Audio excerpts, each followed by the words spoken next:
अगला सैम हिंदी कक्षा में मैं सुनीति मिश्रा आप सबका हार्दिक स्वागत करती हूँ। तो बच्चों, आजकल हम पढ़ रहे हैं कक्षा 9वीं की क्षितिज, और आज मैं आपको पढ़ाने जा रही हूँ क्षितिज का 10वां पाठ वाक। बच्चों, वाक की कवयित्री है ललद्यत। ये वाक शब्द का अर्थ पहले मैं आपको स्पष्ट कर दूं। वाक शब्द का अर्थ है वाणी या कथन, मतलब वो वाणी जो संतों द्वारा बोली जा रही है। तो इस पूरे जो आपकी ये जो कविता है, इसमें क्या है, ये बता रही है कवित्री कि किस प्रकार से वो अपने आत्मा को परमात्मा से मिलाने का भरसक प्रयत्न कर रही है।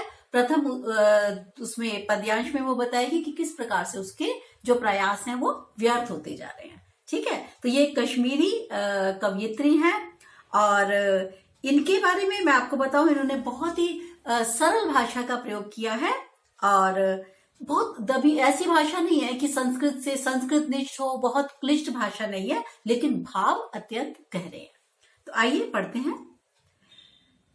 रस्सी कच्चे धागे की खींच रही मैं नाव, जाने कब सुन मेरी पुकार, करे देव भव सागर पार। तो यहाँ जो कवित्री है वो क्या बता रही है, बड़े दार्शनिक अंदाज में बात कर रही है कि मुझे अपनी जीवन रूपी नैया को क्या करना है, कच्चे धागे से बनी रस्सी से खींचने का प्रयास मैं कर रही हूं। और कह रहे जाने कब सुने मेरी पुकार कौन, कह रहा पता नहीं ये परम पिता परमात्मा मेरे हृदय की पुकार को कब सुनेगा, और करे देव भव सागर पार, और मुझ पर कृपा करके इस भव सागर से मुझे मुक्त कराएगा, यानी भव सागर से मुझे पार लगाएगा, यानी वह मोक्ष पाने की इच्छा रखती है। पानी टपके कच्चे सकोरे, व्यर्थ प्रयास हो रहे मेरे। और इसी प्रकार से कवित्री एक उदाहरण देते हुए भी बताती है कि जिस प्रकार से कच्चे सकोरे, सकोरे क्या होते हैं, जो मिट्टी के, जैसे आपने देखा होगा आप किसी भी जो घड़े बनाने वाले होते हैं उनके पास जो घड़े का ढक्कन जैसा होता है ना, घड़े पे ढकने के लिए जो यूज करते हैं हम लोग, उसे पहले गांवों में कुल्हड़ के जो फैला हुआ कुल्हड़ समझ लीजिए, उसमें रायता वगैरह पिलाया जाता था। तो ये कह रहा है कि मेरा जो वो हो गया प्रयास है वो कैसे निष्फल हो रहे हैं, कैसे बेकार हो रहे हैं, व्यर्थ हो रहे हैं। जैसे कच्चे सकोरे में पानी भर दो जिसमें कि छेद है, तो पानी उसमें नीचे से टपक टपक के गिरता रहता है। इसी प्रकार से मैं ईश्वर की प्राप्ति के जो भी प्रयास कर रही हूं वो निष्फल हुए चले जा रहे हैं। जी में उठती रह रह हुक, मेरे हृदय में क्या होता है, बार बार रह रह के क्या होता है, जैसे एक तड़प होती है, बहुत जोर से तड़प होती है ईश्वर से मिलने की, बार बार मेरे हृदय में वो तड़प उठती है। घर जाने की चाह है गिरे, और मुझे बारंबार ऐसा लगता है मानो परम पिता परमात्मा मुझे पुकार पुकार कर बुला रहा हो, और मुझे अपना, मेरा घर कौन सा असली घर है मेरा परम पिता परमात्मा का घर, और मुझे वहां जाने की चाह, वहां जाने की भरसक इच्छा बराबर से घेरे रहती है। ठीक है ना। तो ये कौन है, एक बार फिर से थोड़ा सा मैं बता दूं, ललद्यत है कवयित्री, कविता का नाम है वाक, और जो रस्सी शब्द का प्रयोग किसके लिए हुआ है, जो मनुष्य के कमजोर और नश्वर शरीर के लिए हुआ है, जिससे हमारा जीवन चल रहा है। हमारा शरीर कैसा होता है, बिल्कुल नश्वर है, कमजोर है। और भवसागर आप जानते हो, ये सारा संसार है, ऊपर कौन बैठा है, परमात्मा बैठा है। वो बार बार क्या कह रही है कि मैं उनको पाने के जितने भी प्रयास कर रही हूं वो क्या हो रहा है, वो व्यर्थ हो रहा है। कैसे, वो एग्जाम्पल दे के, उदाहरण दे के बताती है। जैसे कच्चे सकोरे में पानी भरा जाए जिसमें छेद हो, तो वो क्या होगा, पानी टपक टपक के सारा खराब हो जाएगा। ऐसे ही मेरे प्रयास परमात्मा तक मोक्ष की प्राप्ति के प्रयास व्यर्थ हो रहे हैं। अगला पढ़ते हैं बच्चों। खा खा कर कुछ पाएगा नहीं, न खाकर बनेगा अहंकारी।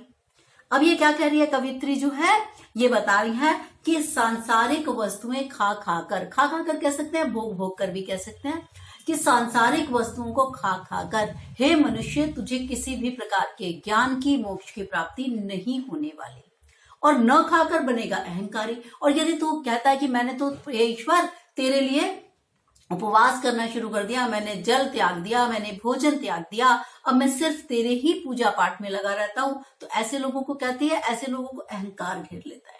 वो सोचते हैं देखो हमने तो अब ईश्वर के लिए सब कुछ त्याग दिया, अब तो हमें प्राप्ति होनी चाहिए, और वो लोगों पर भी अपना रौब जमाने लगते हैं। तो कह रहा है कि यदि हम पूरा समय भोग विलास में बिताते हैं और सांसारिक वस्तुएं खा खा कर बिताते हैं, तब तो हमें कुछ मिलता नहीं।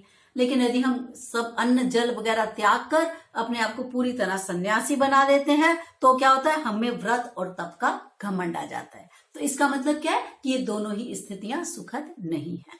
फिर क्या है, समखा तभी होगा संभावी। तो क्या कह रहे हैं कि हमें क्या करना चाहिए कि यानी तुम्हें वो करना है कि अंतःकरण यानी मेरे को अपने मन को और मेरी बाहरी इंद्रियों को नियंत्रण में करना है।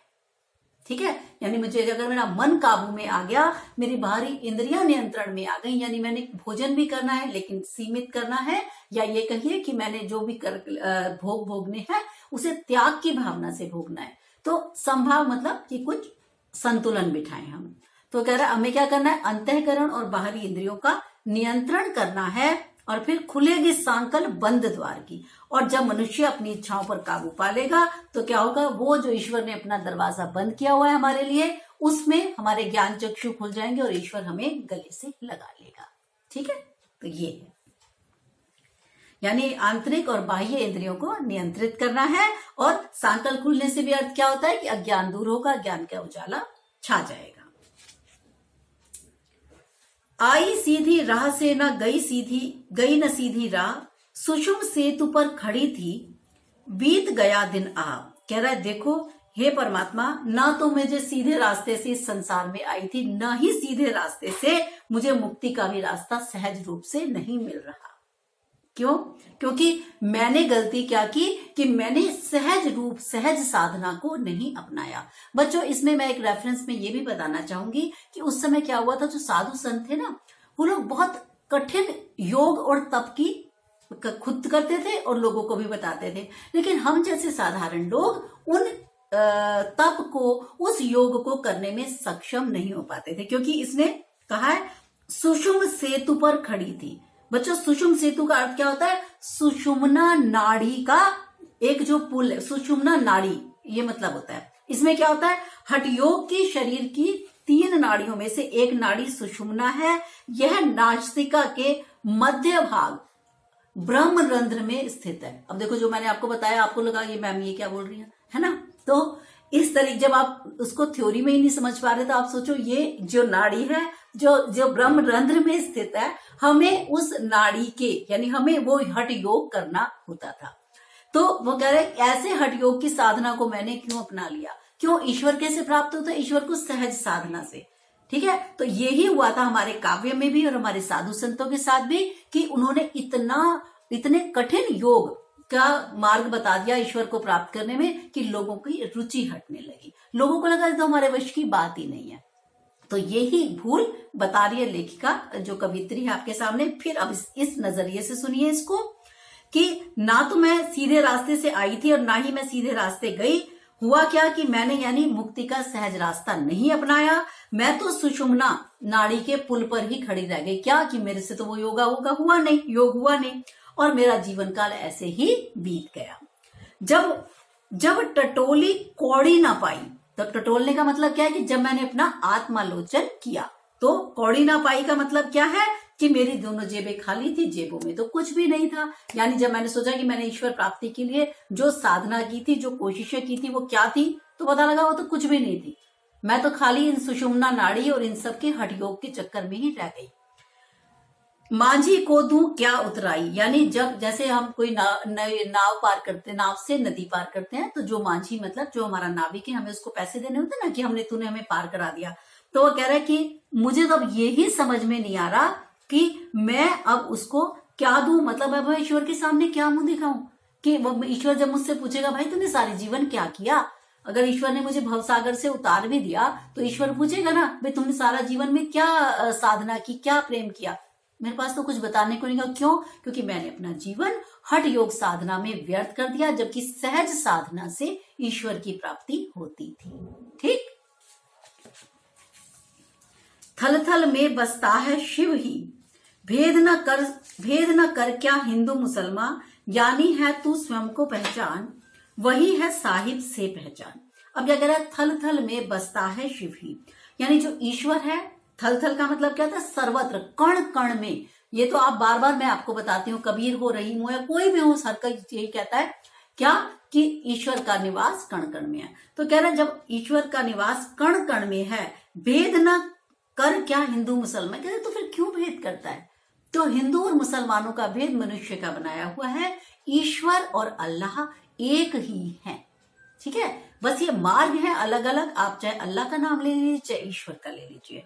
ज्ञानी है तो स्वयं को जान, कह रहा सबसे बड़ा ज्ञानी कौन है, जो स्वयं को पहचाने, जो आत्मालोचन करे, जो आत्म परीक्षण करे, ठीक है, अपने अंदर के मैल को धोले, अपने मन को स्वच्छ रखे, वही है साहिब से पहचान। कह रहा यदि हमारे भीतर ईश्वर का वास है तो ये जान लीजिए कि वो जो ईश्वर आत्मा के रूप में हमारे भीतर विद्यमान है, तो ही हम ईश्वर को पहचान लेंगे। जो अद्वैतवाद है बच्चों, अब द्वैतवाद क्या होता है, ईश्वर अलग है, आत्मा अलग है। अद्वैतवाद क्या होता था, ईश्वर और आत्मा एक ही है, और मेरा, जैसे मेरे अंदर जो आत्मा है, जो हम सब के अंदर आत्मा है, हमारा आखिरी ध्येय क्या है, उस परमात्मा के अस्तित्व में विलीन हो जाना, ठीक।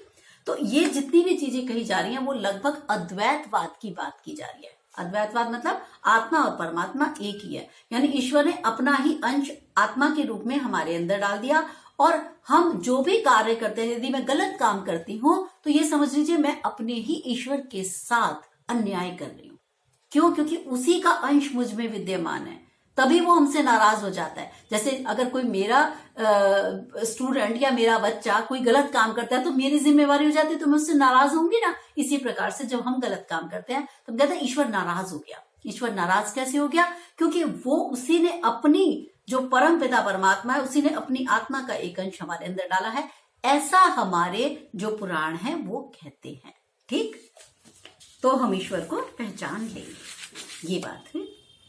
तो यानी इसमें क्या क्या बताया गया, एक तो हिंदू मुसलमान के बीच में भेदभाव नहीं, अल्लाह और जो भगवान है वो एक ही है, और हम ये जान ले कि ईश्वर का वास हमारे अपने अंदर ही है, तभी हम सच्चे ज्ञानी हैं। वरना हम कितनी भी हठयोग साधना करें या कुछ भी करें, उससे हमें ईश्वर की प्राप्ति नहीं होगी।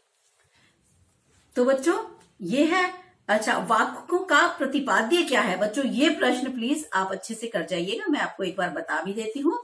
वाक्यों का प्रतिपाद्य कि ललित दत्त के वाक्यों में जाति और धर्म की संकीर्णताओं के ऊपर उठने, धार्मिक आडंबरों का विरोध करने, सहज भक्ति के जो मार्ग है उस पर अपनाने पर बल दिया गया है।